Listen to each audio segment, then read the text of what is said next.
All right, well, good afternoon and welcome back everyone to another episode of the Knit State of Mind podcast. This is episode 30 and we are coming to you from unceded Huchen Ohlone land, aka the East Bay Area, California.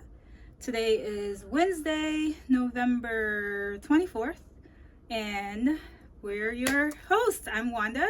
And I'm Heather. And you can find us on Instagram as Knit State of Mind, and me on Ravelry as Waddy Watt. And I'm on Ravelry as Heather T and Instagram as Heather T3. All right, so welcome back. We have a few things to share with you today, some finished objects, some whips. Don't know what Heather's going to pull out of her bag, but definitely some knitting content, and we'll see what else we have in store for you today. So again, welcome back, and we are both wearing finished objects that we shared on our last episode, so silent applause to that. Perfect weather for today. We have a bit of a chill, so we're rocking them. Yeah. Do you want to share about yours first? Yeah, I can kick things off. Yeah. So I am wearing my Ulla sweater by Gregoria Fibers. I don't remember where I was in it the last time. I think I was working you were on the sleeves last time, yeah, I was working the sleeves. So those are done. This is all done. I'll stand up really quickly so you can see. Yay! Sorry about the angle, y'all, but and that's what it's looking like. So yeah, I've been kind of living in this. It's extremely comfortable. It feels wonderful against the skin. So for those who may not remember or didn't see our last episode, this is knit with a strand of mohair and a strand of fingering weight yarn. I use Kntipicks Aloft mohair in the color Mirth, which is quite fitting, I think, for this top. And what was the other yarn? It was fingering Merino by Cloudborn in the color Magenta. And so we get this beautiful color.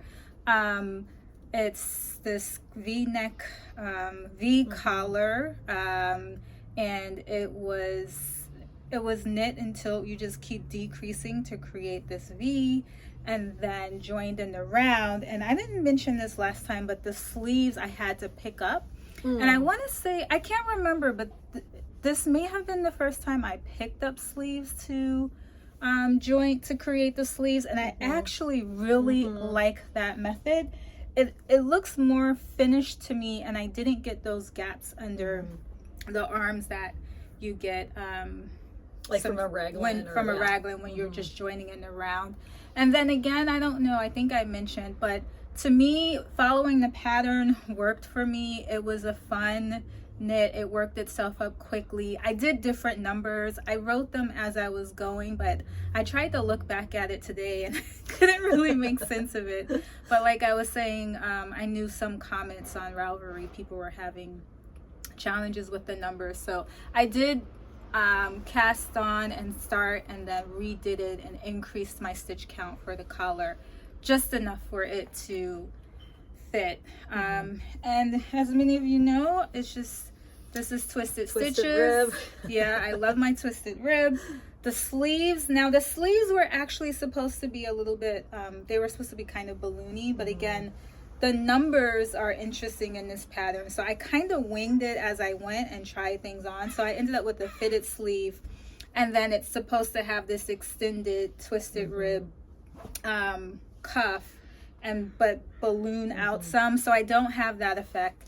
And it's a bit of a longer cuff here at the bottom, hem at the bottom as well. So yeah, it's the Ulla sweater, and I think for me, I'm always surprised. I'm like, whew, it fits. Yeah, it does. It fits great. And I think I like the fitted sleeve. I'm just generally not for myself as big of a fan of the balloon sleeve anyways, but on this top I think the fitted sleeve looks really good. Yeah, I think it looks just fine, this type of sleeve. So yeah. Is it like a set-in sleeve basically? Like it's right at the shoulder? Yeah. It's even really hard. You did a good job picking up the stitches because it's hard to even tell where you picked them up. Yeah. I think I guess I did a pretty good job, and the mohair certainly helps with it. Right. So helps hide any imperfections. I love this thing. And I do feel like, you know, again, the beauty of knitting is it's hand knit and it's special, but then it also looks like something you could grab in a store. I got complimented on it. Yay. My students, I wore it. I'm telling you, I've been wearing it. I wore it to work, taught over Zoom, and my students were like, "Did you knit that?" I said, "I did. Like, I love it. The color, everything. It looks so cozy." So, and it is. Yay! It is. Yay. Awesome. Tell us about what you're wearing. Well, this is, speaking of that, actually a colleague that I've known for a long time who knows I knit actually asked me where I bought this. Really? Even though she knows I knit. Yeah. I was like, I made it. Yeah. So this is my Aimée cardigan by Locatelli. And I was pretty close to being done with it last time. I think I was working on the button band. So I'll stand up for a minute because it is color blocked. So you can see that bottom part of it actually is my favorite. Well, I like all of the colors, but without the bottom, I don't think it has the same effect. Yeah, you can't see that when I'm sitting down. So it's kind of boxy. I'm just going to stand in front of you for a second. So it's supposed to be wide. It's so comfortable. I also, like I said, I already wore it to work. And I even went home that day after work and was like, do I have 5 other colors I could use to make another one? So I might be making another one. We'll see. But anyway, so this is knit out of 5 different colors. The pattern calls for sport weight, but I used fingering weight. So Serenditpitous wool, polka dot sea star, Madeline, Tosh, I don't know what color. The yellow is, or like gold, is Kntipicks Hawthorne. The color is Portsmouth. This is Madeline Tosh Whiskey Barrel, and Madeline Tosh Twist Light in Onyx. So, and then 3 buttons. The button band worked out great. Let me see if you can see it. You can see it's just like it's attached at the end, so it's like ribbed, and you attach it every stitch to a picked up stitch from the front of the cardigan. And I was worried last time that it was going to be too small, but I trusted Hohi, and after blocking, it's perfect. And it was actually, I really enjoyed making the button band this way. The only thing that was a hassle is to make the buttonholes. You have to like cut the yarn, so there's a lot of ends to weave in for the buttonholes. Oh, interesting. But otherwise, I think it makes a really nice looking finished button band. Yeah. And it does have drop sleeves, which is because it's really wide, right? So this is hangs away from the body, and these are the drop sleeves. You also pick them up though and knit them down. Oh, got it. Okay.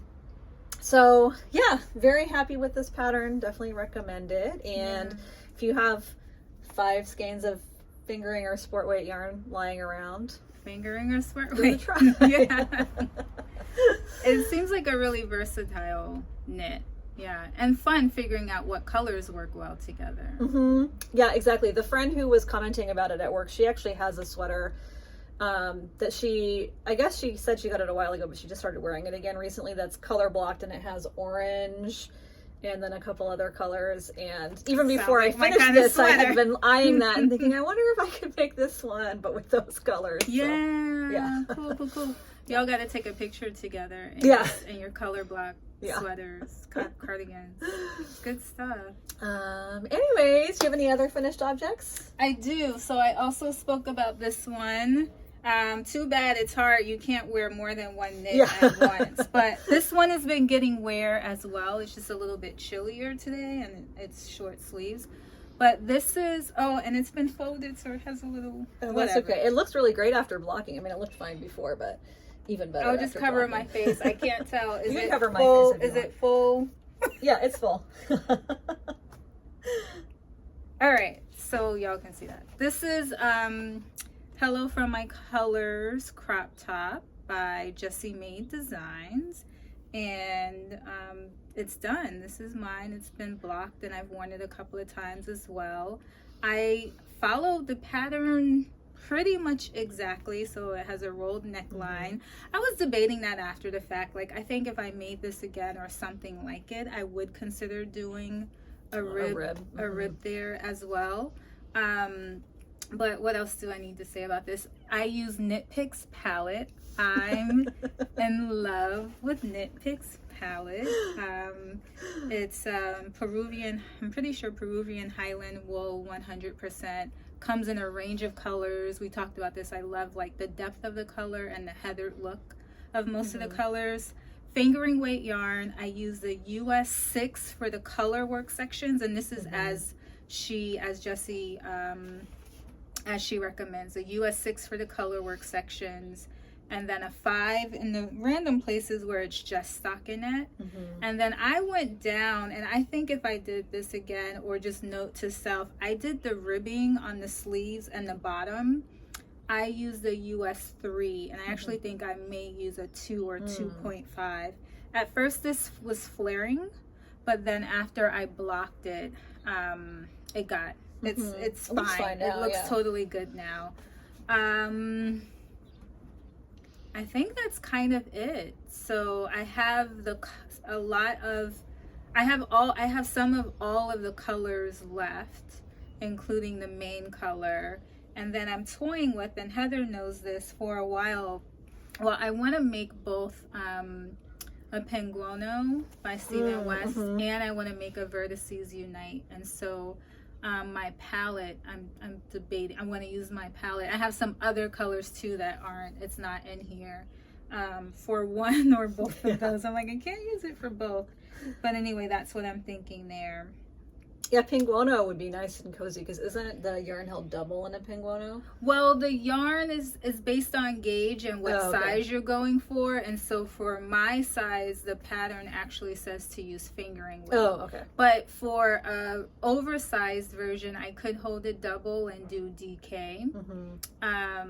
So it's just all these considerations. But I had my palette out because I was deciding about something else earlier this week, which I'll talk about at the end, and I just had it out, and I was like, oh wait, this is my Penguono right here. When I was looking at all of the colors. But anyway, yeah, so I'll wear this in the future when it's not but yeah, I love it. It looks really good. Did when you changed from the 6s to the 5s, did you use interchangeables and just change the tip? Oh yeah. Or did you? Okay. Yeah, I used, and she recommended that, and I had the needles for that. That's exactly what I did. Yeah. And I didn't catch floats. Yeah, you don't really because need, you don't need I mean, to. it changed quickly enough. Like, there was no need at all. So that's why this pretty much just flew. Yeah, I mean, we talked about it last week, but I just generally think you don't really need to catch floats if you're keeping good tension. Yeah. So yeah, that's all that. Right. Nice, 2 garments. Yes, 2 garments. We should next, if we do another episode before the end of the year, we should do a tally of how much of which type of thing we've made. I like that idea. Yeah, let's do it. So I feel like you've done a lot of garments. Year in review. Yeah. Well, I think I've realized that I like garments. I like tops. I think that's what I've realized. But I don't know if I don't know if I brought this up to you or we spoke about it, but I started having this feeling as I finished, as I moved through these, I started having this feeling of like, what happens if I thinking about having too many tops more than I would ever wear, right? So how do you balance functionality with engaging in the craft and enjoying the craft? And I know there's knitting for other people, but that brings joy too, but let's be real. Part of it is knitting for yourself and thinking about styling and all of that, but it's kind of particularly where we live, we don't get to wear stuff as often. So no, I was thinking about that too, because I recently was cleaning out my I had to, so tangent for a minute, I've been seeing moths around my apartment again, so I had my sweaters out in this lovely exposed shelf that was making me happy to look at them every day, but I had been seeing moths, and I was like, okay, I need to encase these in plastic again, so I put them back into some plastic tubs. But while I was doing that, I was basically that shelving unit is more or less full. There's one plastic tub that's empty, and I was having the same thought of I don't have space, nor do I need any more sweaters, right? But And so then I think that like kind of killed my knitting mojo for a little bit because my sock drawer is also full, and I enjoy knitting socks for other people, but I do like making socks for myself too, but I don't need it. They last a very long time. So I still have socks that I made like more than 10 years ago, and same with sweaters. So it's like, what am I? Yeah. And then that's the other thing, like they last for so long. And then it just took me down a whole other train, because I was like, well, is wool compostable, right? And I think it is if it doesn't have nylon in it. And then if it doesn't have nylon, and if it's not super wash, it's compostable. Well, I mean, depending on the superwash treatment, it just depends on the treatment, or it just takes longer to decompose. So that's that. Yeah. So lots to think about there. Lots to think about. That's another knit state of mind. The consequences of our choices. Anyway. Well, I have a couple other FOs. So I was continuing on my trying to finish particular things train. So let me get organized here for a second. Okay. So I finished these socks. I think I showed these as a whip last time. So these were some kind of rainbow yarn from West Yorkshire Spinners. So those are done. Yay! Another pair of socks for me. I just did helical knitting with one round with the rainbow yarn and one round with the cream, and then I did an afterthought heel, which I love them. I enjoy. Yeah, they look good. So I'm excited to have those done. And this was actually, so if you didn't watch our last episode, I was doing like kind of a personal challenge of trying to finish a knitting whip and a cross stitch whip every 10 days. So I did. The first time that I failed was I was supposed to have something finished on the 21st, and I did not, but I'll talk about that on whips, why it's not done. But I also, so I finished those socks, and then I cast something new on because I have a baby shower to go to next week, and so I needed to make a little baby sweater. I should have written down the pattern details for this because I knit it so quickly that I wasn't like looking at the name all the time. So the pattern is called Langoz. We'll link it below, of course, and I forget the name of the designer. But I really like it. It's super cute, and I just put these little orange buttons from my stash on it. It's nice because it, like the bib unbuttons, so it's really easy to put on a baby, which I've heard is kind of like the make or break. So you can see it opens up like that on both sides. That's so cute.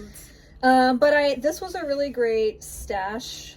I usually use stuff from stash, like leftovers from other projects I've made myself or whatever.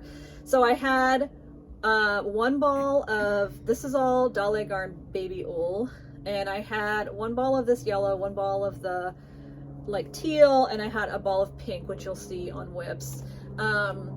And they were left over from a colorwork sweater I made for our friend Jeannie's daughter when she was a baby, and she's I think 12 now, or gonna be 12. She might be 12 or 13. Anyways, she's old. So I've had this yarn in my stash ever since then, and it was just perfect. It took exactly the whole ball of the yellow. Oh, good. And then the about a third of the ball of the blue, and then I'm making another one with the ball of pink. So that was really exciting to use that yarn, and just also to remember that. I think that was really the first colorwork sweater I had made.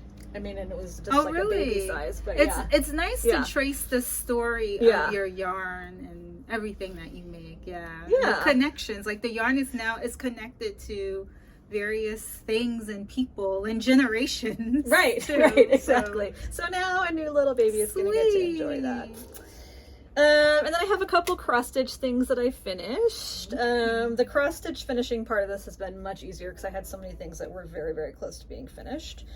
Awesome. So this is a Christmas wreath. Let me just fold it up a little bit so you can see it better. This is a pattern by Doreen Jones. I think it's called Christmas wreath or something like that, or holiday wreath or winter wreath or something. But I just love that. I'm going to try and get a hoop the right size and put it on my door. Oh, perfect. That's perfect. But I just love the colors.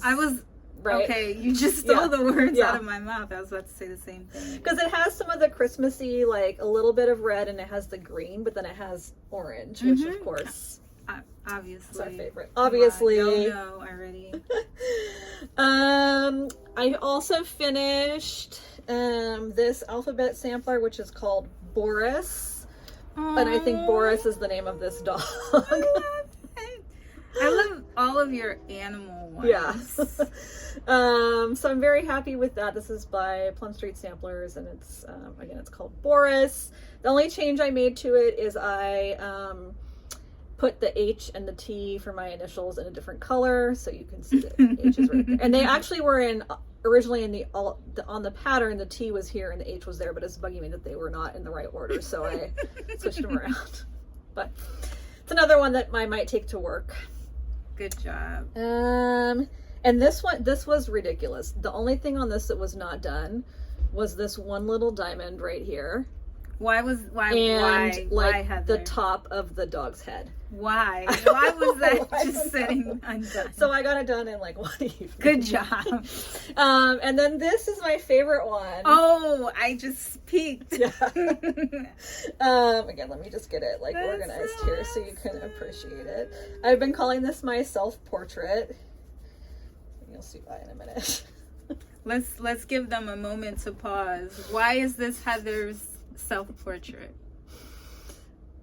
Because of the light, you can't really tell as much, but it's because it has red glasses, and my glasses are actually red, but the light, you can't really tell right now. But anyway, so this is called No Problema. It was a kit from Bothy Threads, and I love this so much. It's so cute. And again, all I had left was like the very, like, just because it was kind of boring, I was like, but oh my gosh, look at that llama! That is so cool. That's perfect. If my mom is watching, which I'm sure she will at some point, there's a funny story in our family about her getting spit on by a llama. Oh, really? At like a petting zoo or something. I want to know the story. And that's all I remember. I just remember people, every time we talk about llamas, we talk about the time she got spit on by a llama. Anyway, this llama is a nice llama. It does not spit on people. Yeah, so those are my FOs. Sweet. You're making moves here. Yeah, so then I had, I guess I'll just show the one that I was supposed to finish that I didn't. Yeah, go for Is that okay? Is it close? Transition, yeah, it's right here. Yeah, do it. So the next I'm enjoying the show. The next thing on my list was my wee mittens. Oh, yes, I need this update. And I don't know. So I did finish the first one. I like it. And I like it okay. Let's hold it closer. Yeah. I haven't done the thumb yet, so I can't put it on. But what size are you doing? It's the smallest size, and that's the first thing is they're a little bit big.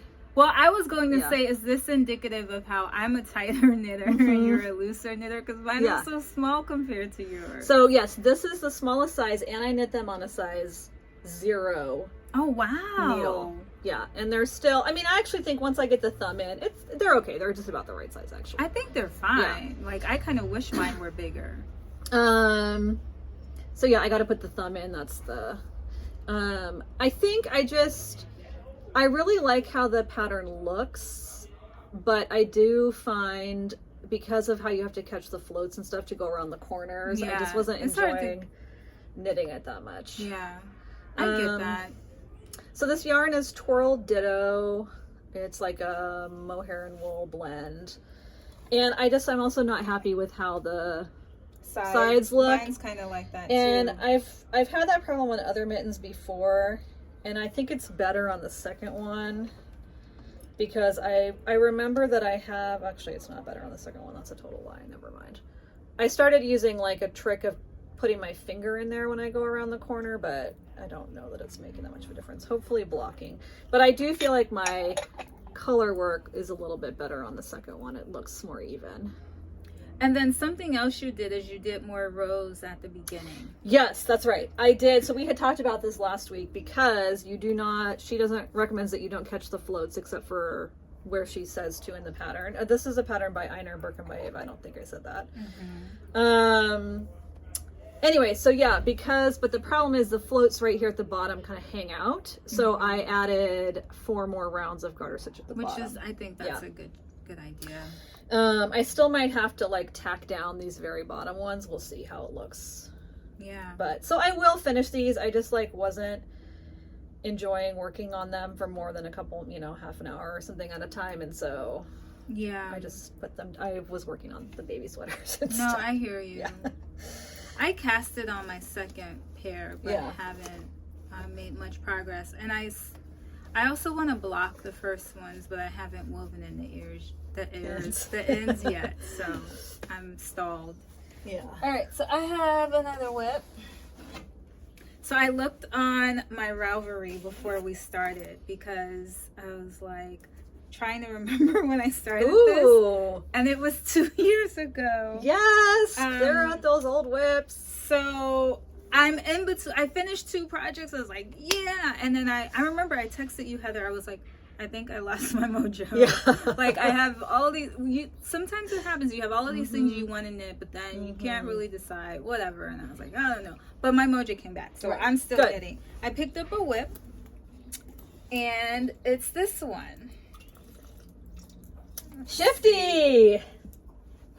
Let's see if I can spread this so y'all can see. Oh, I love those colors. Yeah, I'm glad you picked that up and didn't abandon. It's actually really it's a similar color palette to my sweater. To her sweater.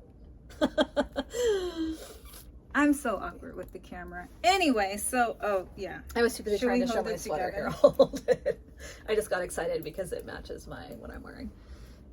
Yeah, you can see it. You can kind of see the colors, right? All right. So it's been a while since this has made an appearance. But this is, as Heather said, and most of you probably know, my Shifty. It's a pattern by Andrea Mowry. It's a pretty popular one. I casted it on 2 years ago, and my mom was actually really sick during that time, and I used to take it while I was visiting her at the hospital. So when I brought that back out, it's something that I think about. Things have stories to them, so that's kind of the story behind this. But it's been bringing me much joy, and it's interesting because I feel like 2 years ago I was a little bit more nervous while making this, and now that I pulled it back out, I was like, why the hell were you nervous about this? Like, the pattern is so straightforward. It's super intuitive. You don't even need to check it. Like, it's a pattern in the truest sense that it has a predictable pattern to it, right? So anyway, for those who haven't been watching since then, this is knit with lamb strings yarn. And the main color, well, it's a fingering weight yarn. I'm using US 5 needles, Chiago, and you see every version, every length of it. There's the little tiny ones, the tiny ones, the medium length ones, and then the full length. What was I gonna say about this? Oh, okay. So the main color is Buried Alive. You can't see. I have. Is it called Buried Alive because it's like kind of a dirt color? Yeah. So it's this grayish creepy, with but browns fabulous. and teals in there. It's an interesting. That's how much I have of the first ball left. The yellow was a one of a kind gather, and then my favorite color, the teal. Oh yeah, that's so pretty. This is gorgeous. It's Raku is the colorway, and then I guess I can show them quickly. The gold, and then this is Royless. So making my way through. I think pretty much I have to do the Raku and Royless one more time, and then the ribbing, and then I'm on to the sleeves for this. Nice. So you're doing it also where you're using the Buried Alive for the whole, right? Because the pattern actually tells you to change what the main color is, like right around under the arms. Oh, does it? Yeah. I didn't notice that. I thought the color stayed. So I've seen it done in different ways because I know she uses the spin cycle, which is color changing. So I thought it stayed, but then the contrast colors changed throughout. But then lamb strings, I was actually inspired to make this when I saw her version, because she only used 3 colors in hers. And so when she did hers, she did that where basically the color after the second repeat, this contrast color became the main color, and she swapped them because she was only using 3 colors. But I decided to keep it the same. But once I was in this third section, and I was starting to debate if I should have done that, because I realized, I was like, this is going to look like stripes, because the yarn doesn't, the color doesn't change as much. And then I was like, oh well. That's okay. Mine looks like stripes too, because I also kept the main color the same. Yeah. I was like, oh well. Yeah, oh well. Yeah, oh well. Just looks like a stripe version of the shifty. Yeah. I don't think I have anything else. I've been following this to pattern, basically. Nice. Yeah. Yeah, it looks good. It makes me, I don't know what I'm going to do about mine. To be continued. To be continued. This thing, I think she's made so many of these shift things, the cowl, the shawl, the hat. It really is just so satisfying. I think the texture just does something for me. And it is really fun to knit once you get into the rhythm of it. Yeah. And it's fun. Yeah. Yeah. So that's my shifty update. Nice. Yeah. Well, I've been working on a couple other things. So the first is just a quick glimpse of that other baby sweater, the same pattern, Langoz. I finished the body last night, and I just have to put the sleeves on. So this is what it looks like when it's in progress. This yarn does grow a bit when blocked, because I'm using the same needles and everything, and it looks a lot smaller with this because it hasn't been blocked yet.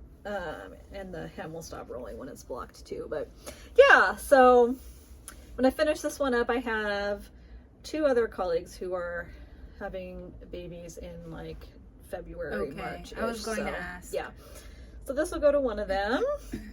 And then I actually have some leftover yarn from my shift. What's the cowl called? The shift along, I think. The shift, yeah. I have leftover yarn from that I might use to make one more. Not the same pattern, but a different baby sweater. So that's that. And if anyone's, I don't even know. I'm sure they must still make this yarn, but that's the yarn that it is. Keep in mind though that I bought this 15 years ago, so I don't know. Okay, so then I have been working on another long-term whip that's getting pretty close to being done, which is my Morgan cardigan. It's in a giant bag because it's a giant cardigan. I love that. So just to show that it now has a sleeve, and it just needs the other sleeve, and then the button band. So this is, I should be able to get this done before the end of the year for sure. And then, is that that's fisherman's, that's half brioche. I'm trying to remember what this was. It's fisherman's rib. It's fisherman's and rib. It's full fisherman's rib. Like every stitch is fisherman's rib. And that's part of why it has taken me so long. If this wasn't fisherman's rib, I would actually make this same cardigan in this same yarn. I really like it. Yeah. Well, I think you could, because fisherman's rib and brioche are basically the same thing. Yeah, but it would take forever. Right. So if I had it to do over again, though, I would knit it as brioche. I would figure out how to convert I've seen a couple of different brioche cardigans that are like coming out or out recently that have been catching my eye. Yeah. Too. So. I've actually seen some in stores too. I feel like it's like a trend. Yeah, it's in. I think the new, was it Pom Pom that we were talking about? There's kind of a 2-color brioche cardigan coming out in the next issue. Yeah, or maybe in the issue that just came out, I think. Did it come out? I might have it here in the bag. Let me see. They came out already. I remember eyeing that a while back. I think I sent it to you. Anyway, okay, we'll look on. in just a minute because I didn't talk about that. So anyways, yes, knitting fisherman's rib back and forth, I don't mind at all, because you knit into the stitch below and then you purl, and then on the back side you're knitting into the stitch below and purling, and so that's fine. Yeah. The thing that was really slowing me down is in the round, because the sleeve is knit in the round, you have to purl one below, which is just like, it's awkward. Finicky. So every other row is like super slow, at least for me. I also got this stitch marker from Hello Gabriella. Oh, cool. Isn't that pretty? Anyway, so yeah, I think I'm gonna like the sweater. It's definitely gonna grow. I love this sweater. when I block it. These pockets. And then it has buttons. It's going to have buttons. Yeah, it does have pockets. This is gorgeous. And it feels delightful. Mm-hmm. So this is Kntipicks. I don't think they make this, or it was like a limited edition. It's Kntipicks Upcycle. I can't find the tag easily, but it's Kntipicks Upcycle Worsted. It's like a recycled I have yarn. that. I have it. I'll share. You're making a shawl out of it, yeah, right? I have an update on that. Yeah. So anyways, yeah, I think I'm really gonna love it when it's done. I just have to like power through the last sleeve. You're there. I'm almost there. That's gonna be nice. It's gonna be cozy. It's gonna be cozy, and it's right on time if you finish it soon. Right. I will. I mean, that's you're there. I'm almost you there. already worked your way through the one sleeve. Yeah. So I did bring it because I worked on it a little bit. And I worked on it and I realized I was like, I'm not finishing this for Christmas this year. What I need to do is like a bit a day is what I told myself, but I haven't been doing a bit a day. I don't know. Shawls are kind of hard for me. I realize. I don't know. But maybe it's because it's not for me and it's not my preferred color. I think that's probably it. Let's be real. So this is a pretty this color, is what though. you're talking about, right? This is the yarn that Heather's referencing. It's the wool worsted upcycle. This is Azul. But and that color that I was using is Rojo, I think. I love that color. That's beautiful. So this is Campfire Cozy by Lisa from formerly of Espacio. I didn't realize that, and I just saw that very recently. Former Espacio Rico. So I'm on the second section. It has like 6 sections. So this is going to be so spread cozy, this though. out. It is going to be cozy. And I just got new needles because I need longer needles. It goes this way, I think. Right? Yeah. So this is the second section. Oh, it's so pretty. This lacy, which is fun. Yeah. And I like it. This yarn is enjoyable to work with. So I just need to do a bit. I need to commit to doing a bit a day. But yeah, it was nice to bring this back out. And so yeah, I'm on the second section, and this is something new for me, and I forget what the stitch is, but it's like a little bit of like a puff stitch, sort of, right? Do you cross one over? Oh, it's a lace stitch, and you have to drop a yarn over at some point when doing it.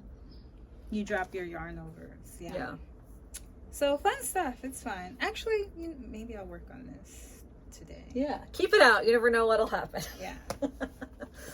Well, I did cast this on a few weeks ago, and then I haven't worked too much on it. But it is from this issue of Pom Pom. Yeah, that is the latest and issue. so I think, let me look real quick this one. Because you get them, right? About. You get them because I subscribe, so I get them in the mail. I think it's called... a two-tone. It's right there, isn't it? It's a two-tone brioche cardigan, but this it doesn't. One right here. Yeah, I want to. Yeah, it doesn't have buttons though. It doesn't but you have add. buttons. Yeah, but once I saw that on, they had posted it on Ravelry. I was like, "What is this? I want it." Yeah, because it was like a teaser. Yeah, they posted on IG. And I can't tell. I guess it's just 2 colors, huh? You can kind of see the colors a little bit better in that picture. Yeah.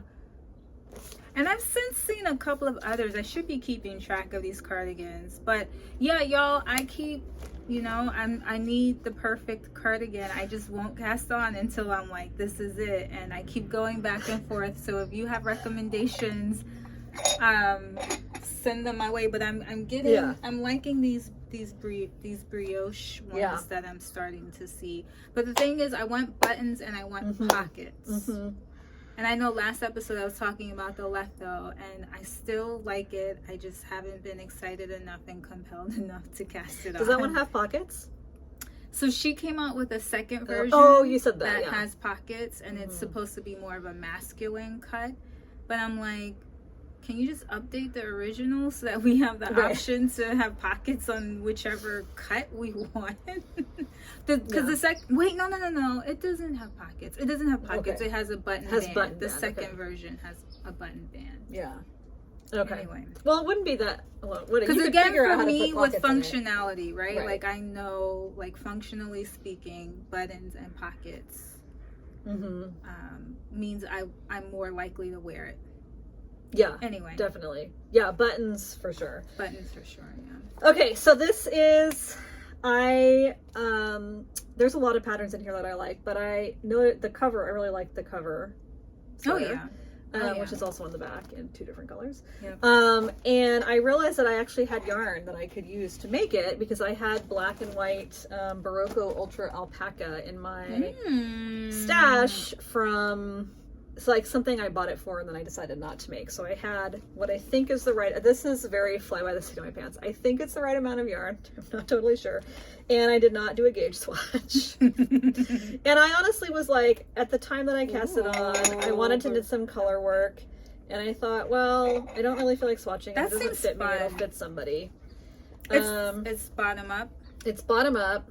And I have very little done. It's a, oopsie. Yeah. It's a tubular cast on, so it took me quite a long time to do the cast on, and then I just did a few rows of the color work. And it uses the ladder back jacquard color work technique where you make an extra stitch that you hide behind instead of catching floats, and so that is a little time consuming to get started, but once you have it started it goes. So I think I have 2 rows of the color work chart done. Fun. And then I set it aside to knit baby sweaters, but fun. Anyway, but after I finish Morgan, I'll probably pick this up and keep working on it because I just love the like different checkerboard patterns. Yeah. And so that ladder back jacquard technique is basically like halfway through there. There's like a hidden stitch in the back as a way to catch your floats. So because it's like DK or worsted weight yarn, so that's quite a long ways to go without catching a float. Yeah. So anyway, that Barocco is what weight? Is that worsted? I think it's worsted. It's like a light worsted. So that's the cream color, and I'm pretty sure it's called Ultra Alpaca. Yeah, Ultra Alpaca. Cool. But I'm getting pretty close to the pattern gauge, I think, so hopefully it'll work out. Cool. We'll see. Well, I have one more thing to share. All right. So I finished the 2 sweaters, and I was contemplating. I had bought the yarn, so I have my Jameson and Smith, y'all. Yeah. Because I want to make the Veer, the cover sweater, from Shetland Trader, Goodwin Johnson's latest book. So that and the Letho were /are the 2 things next in line. But what had happened was you sound like the kids at school when they're trying to get out of getting in trouble. Well, what had happened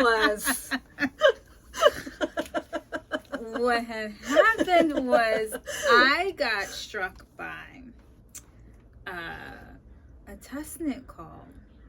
And so I think I'm going to, it's weird because it's like I feel non-committal, but like I love the top and just the thought behind it, so I'm gonna do it. It's a pretty involved color work, so it's the mud cloth. I don't know if that's the ultimate name, but it's the mud cloth sweater by Chenua. I think he goes by Chen. It's Chen 2 together on Instagram. A newer designer, and mud cloth is a type of Malian fabric. It's cotton literally dyed and colored using fermented mud. So I'm supposed to be on board the test knit. He's giving us a lot of time for it, and we'll see. It happens to overlap with my break. But what I wanted to share is that you did get a swatch done. Yeah, I'm not 100% sure. I mean, so I did a swatch, and I know this is the yarn I would really like to use, the needle size, and I learned this from Knitting Hello from my colors.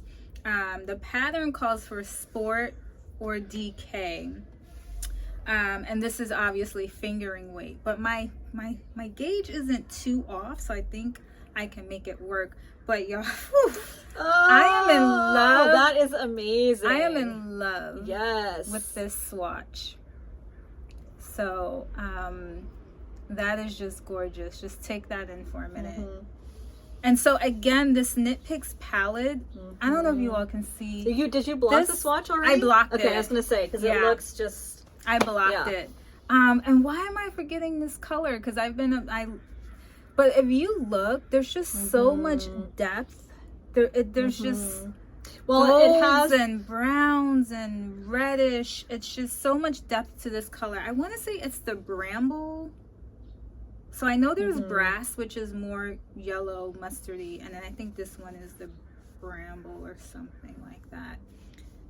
And then this is a cream. It's a lighter cream. I can't remember the color from my other sweater, but it's perfect for that design, because when I think of mudcloth, I think of a more very not a flat color. I agree. Because I don't know anything about how it's dyed, but when I think of it, I think of that color variation. Yeah, and I mean, it just feels more organic, right? And I mean, this yarn just feels right for it. So I'm hoping I can use it. So yeah, mudcloth is traditionally like black or dark brown, or like this kind of more rusty golden brown.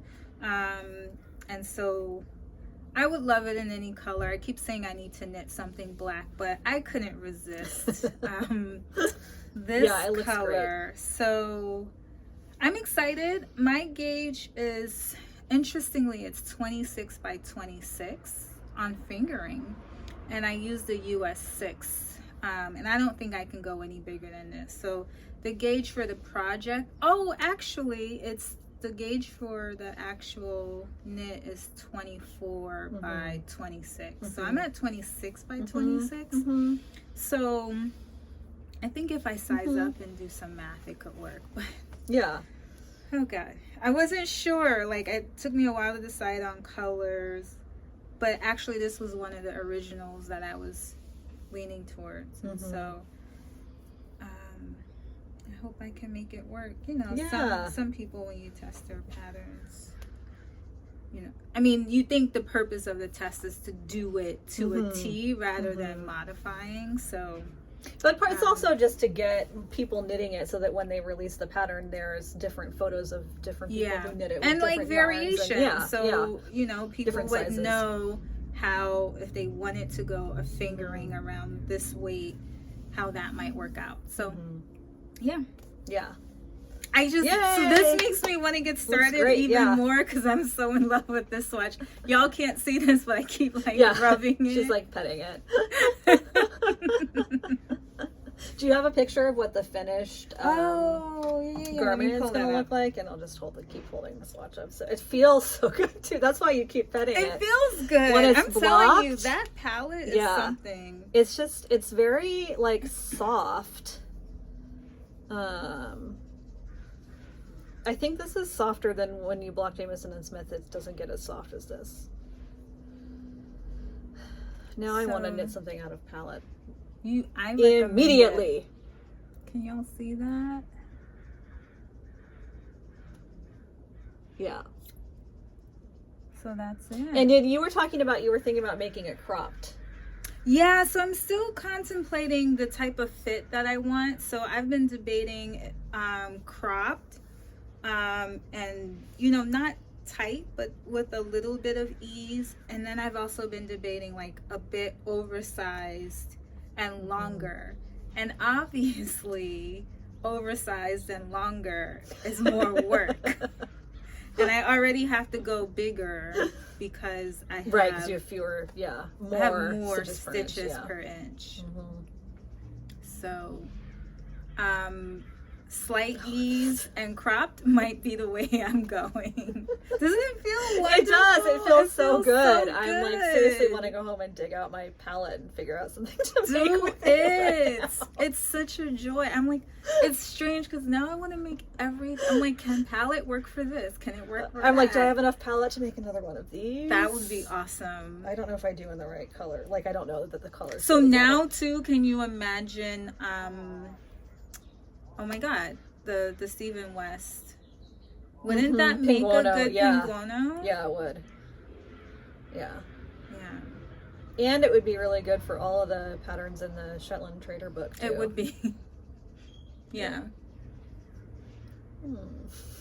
Actually, I have more. I have a sweater's quantity of this base color too. Still, that would be good for a cardigan, like a basic cardigan. That's true. But I was thinking of like other patterns in Shetland Trader. Right, that's true. Yeah, because I have my Jameson and Smith for the Veer. Yeah. Anyway, okay, I can't stop. So nice. Do we have anything else? Or? I don't think so. Oh shit! I almost forgot. So I keep forgetting. I want to honor. So this was sometime in the summer. Don't ask me when. Sometime. We started a make along, the unique make along. I was making the laden. I can't remember the name of it, but that green one. I used beautiful yarn, constructed from the side. And yeah, it's too big. And so we were talking about unique colors, unique techniques, unique yarn, and quite a few folks during that time were posting and sharing on Ravelry, and then we just didn't podcast as much, and I kept forgetting to bring it up, but I do want to honor that. And if you still want to join in, there's some time. There's a Ravelry group up, Ravelry page for it up. And so I think we'll close it on December 15th. And so for our next podcast, I guess that means our next podcast is going to be after December 15th. Yeah. Okay. Probably anyways. So right? for our next podcast, we will select a winner from that. And so with that, I'm going to... Ooh, that would make a nice something. This is self-striping yarn. I'll pull it out of the wrapper by Nocturnal. And I spotted this, a couple of people, and I'm forgetting their names, had knit this up. It's called It's Fall. It's such a beautiful color. And so I snagged one. And so it's self-striping yarn, 50 grams. And then a couple of minis. So if you want to do contrasting heel, toe, etc. And this is called Falling Leaves. So... And it's some of the same color. It's the same colors. Yeah, the same colors, but in minis. Yeah. It's the same colors in minis. So again, for contrasting cuff, heels, or toes. So that's what, and it came wound. So that's what you'll get. One of you from the unique make along. All right. So December 15th. If you're still working on something or you've worked on something since we kicked that off, please share in the Ravelry group. You can share on Instagram as well. The hashtag was unique MAL. So, and thanks for those who participated. Just knowing in the back of my mind that was happening. I finished my laden and then it fell off. I think I was kind of disappointed about the fit, but I want to honor what you all have been doing and working on as well, and being a part of this community. So that's that. All right. Well, with that, thank you for watching, commenting, subscribing. We really appreciate it. We enjoy coming to you every 3 weeks to a month or so. Yeah. So we'll be back sometime after December 15th, hopefully with a year-end rundown of everything we did this year. There we go. Yeah. Sounds good. All right. Bye.